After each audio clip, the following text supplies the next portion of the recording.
போதையில கீதையில ஒன்னும் உளரலையே. என்ன எல்லா நேரமும் அப்படியே இருப்பாங்க. நாங்களும் தான் கிறுக்கு பிடிச்சு தர்றோம். இப்பெல்லாம் ரேடியோல வெறும் லவ் பாட்டாதான் கேட்க பிடிக்குது. புல்லடிச்சும் போதை இல்லை, புல்லட் பீர் அடிச்சும் கிக்கி இல்லை, கல்லு குடிச்சும் தூக்கம் இல்லை, கண்ண மூடுனா கனவுல நீதானே. வேற யாரோ வருவா? சூப்பர்ப்பா, நீ இந்த மாதிரி பேசுற பாத்தையாதப்பா. அண்ணன் அந்த போயிட்டு பேசு. போடா.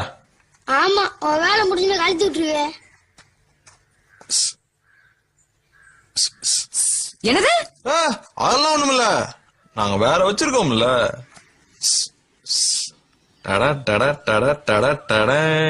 பத்தியா எப்படி அம்புட்டு இருக்கோம் பாத்தீங்கல்ல? பாரு, நல்லா பாரு. சூப்பரா இருக்கா?